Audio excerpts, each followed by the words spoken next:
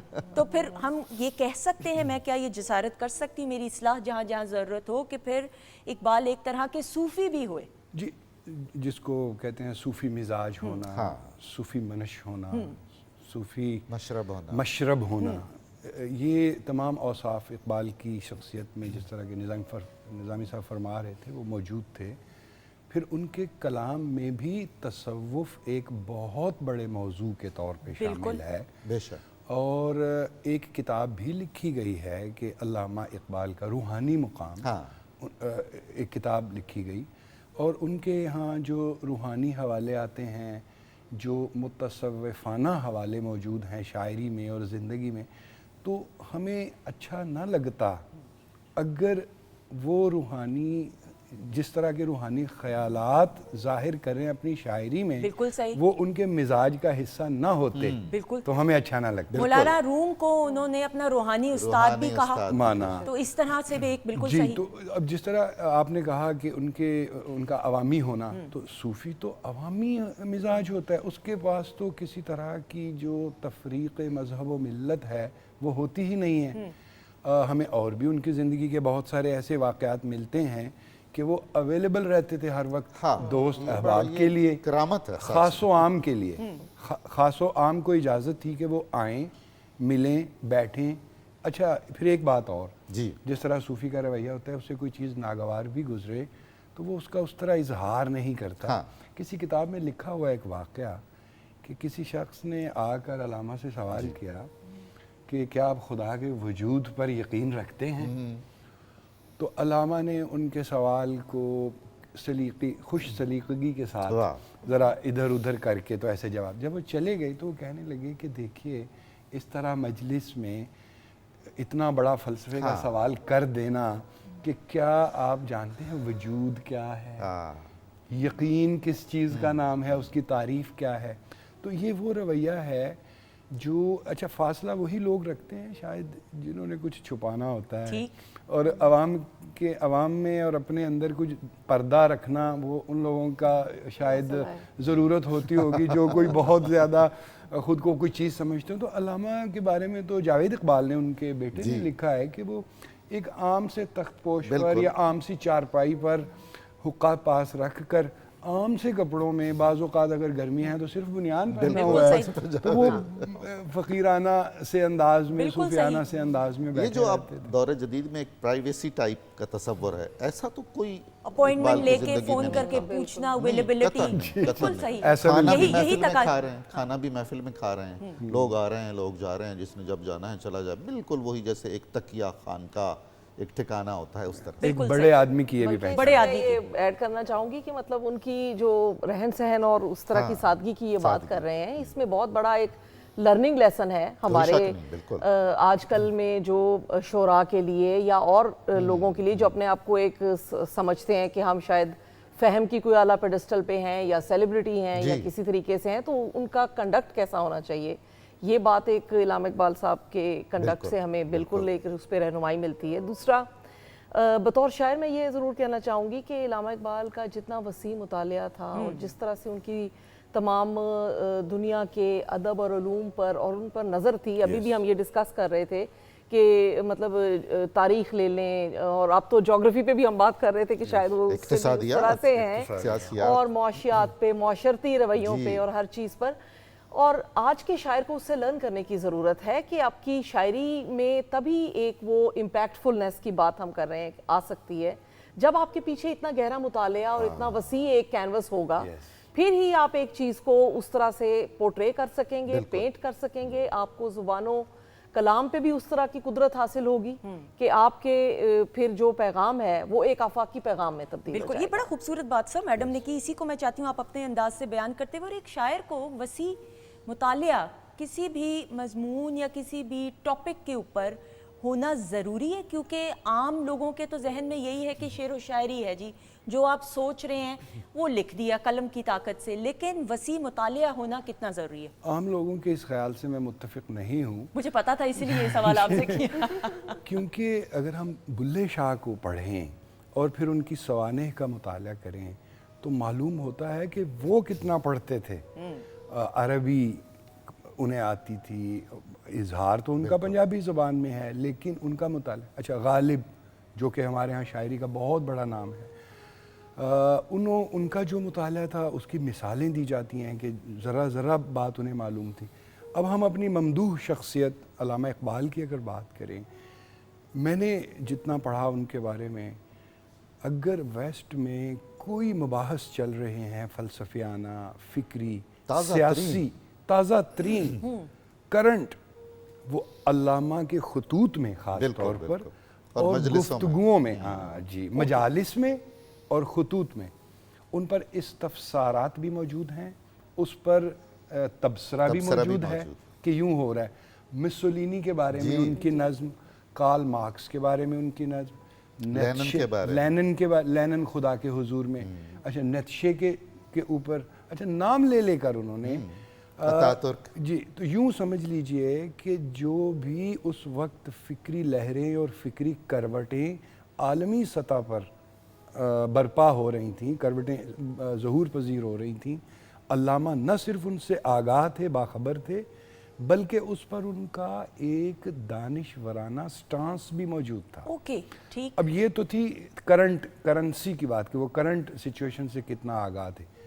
مثلاً جو طرابلس کی جنگ کے بارے میں نظم لکھی، طرابلس کے شہیدوں کا ہے لہو اس میں، جنگ بلقان، فاطمہ بنت عبداللہ اس نظم کا عنوان ہے، اور وہ جنگ طرابلس کے بارے میں۔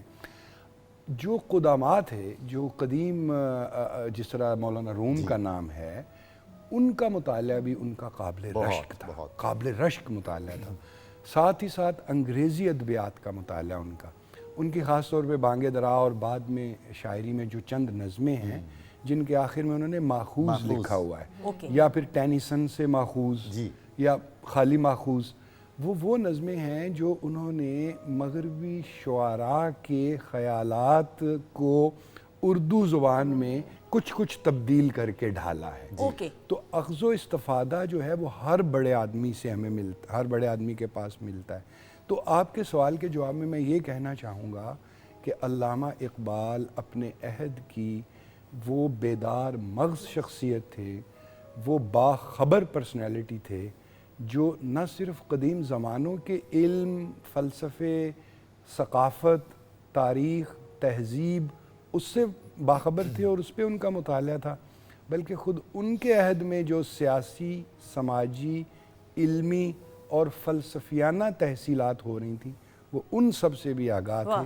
تو اس سے ہم سب ناظرین کو اور ہم سب کو کتنا بڑا سبق ملتا ہے کہ شاعر ہونا یہ نہیں ہے کہ آپ اپنی کسی کیفیت میں آنکھیں بند کر، وہ بھی ایک صورت ہے، لیکن وہ صورت آنے کے پیچھے، اس صورت کے آنے کے جس کو ہم وجدان کہتے ہیں یا کیفیت کہتے ہیں یا ٹرانس کہتے ہیں، اس وجدانی کیفیت تک پہنچنے کے پیچھے ایک بہت لمبا راستہ ہے، وہ ریاضت کا ہے، وہ مطالعے کا ہے، وہ تفکر کا ہے، میڈیٹیشن جسے کہتے ہیں۔ ان سب سے گزر کر ہی آپ اس جگہ پہنچتے ہیں کہ جہاں علامہ اقبال کے بارے میں مشہور ہے کہ وہ ایک رات میں کئی درجن مصرے لکھوا دیتے تھے۔ تو وہ وہاں تک پہنچنے کے لیے مطالعہ مشاہدہ۔ بالکل ٹھیک سر، آپ مسکرا رہے ہیں، میں چاہتی ہوں اس پہ آپ میں ضرور اس پر کامنٹ کرنا چاہوں گا۔ دیکھیے ہماری جتنی بھی پوری انسانیت کی تاریخ ہے اس میں ایک سے بڑھ کر ایک عالم موجود ہے۔ ضروری نہیں کہ ہر بڑا عالم شاعر بھی ہو، لیکن ہر بڑا شاعر عالم ہوگا۔ اب پوری دنیا میں اس کا جائزہ لے لیں، یعنی شعر کی تخلیق ایک جو عمل ہے وہ ایک خداداد صفت ہے، لیکن وہ بہت محدود ہو جائے گی اگر اس کے پیچھے وسعت مطالعہ نہیں ہے اور اس پر تفکر نہیں ہے اور اس پر تجزیہ نہیں ہے، اور پھر اسے کثرت مطالعہ کے نتیجے میں ہی بات کرنے کا سلیقہ اور اسلوب آئے گا۔ عام شعراء جو گزشتہ فرض کر لیجئے 40-50 سال پہلے کے تھے، وہ نوجوانوں کو تجویز کرتے تھے کہ آپ کو فرض کریں 10,000 شعر یاد ہونے چاہیے کہ آپ کو شعر کہنے کا سلیقہ، زبان میں لفظ کیسے برتنا ہے، ردیف قافیہ کیسے ہے، کس نوعیت کی بات کو کس انداز میں کہنا ہے. تو صرف شاعری کا تو اتنا مطالعہ آپ کو کرنا ہے. ایک بڑی پرانی کتاب ہے، 1000 سال پرانی، اس کا نام ہے چہار مقالہ. نظامی عروضی سمرقندی ایک صاحب تھے، انہوں نے اس کو فارسی میں لکھا ہے.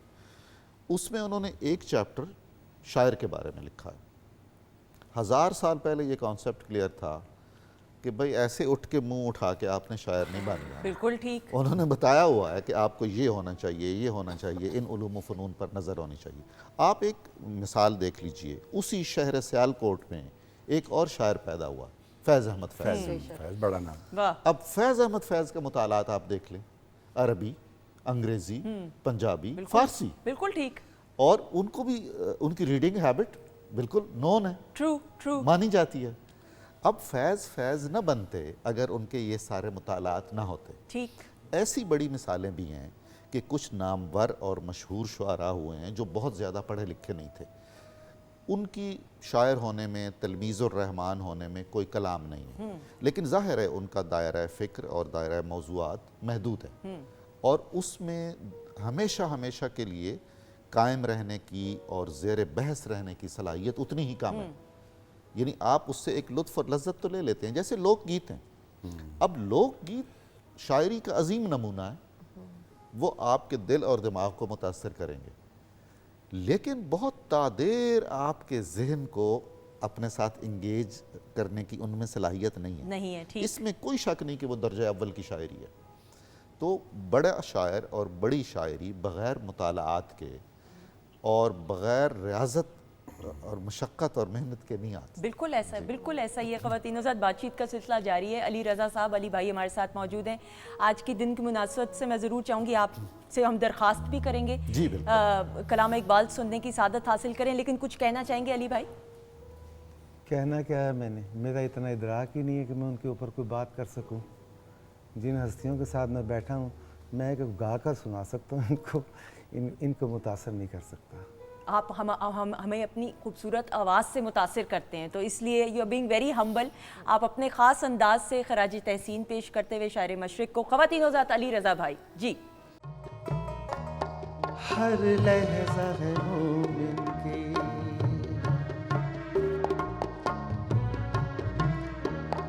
ہر لحظہ ہے مومن کی، نئی شان نئی کردار میں گفتار اللہ کی برہان. ہر لحظہ ہے مومن کی.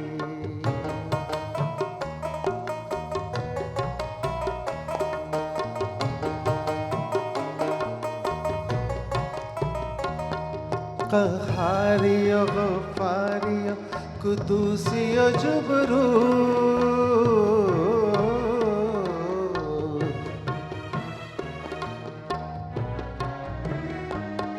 قہاری و غفاری و قدوسی و جبروت،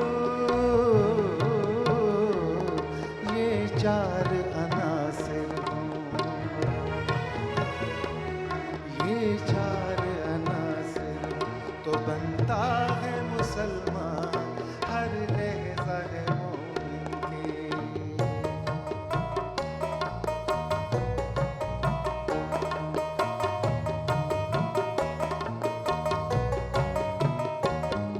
یہ راز کسی کو نہیں معلوم کہ مومن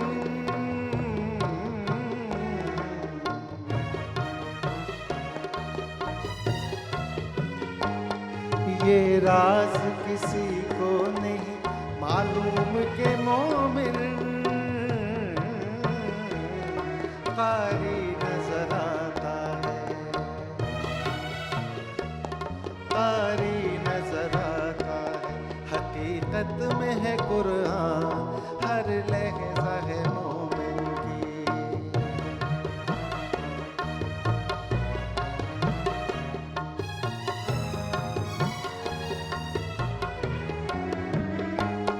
جیسے جگر لالا میں ٹھنڈک ہو وہ شبنم،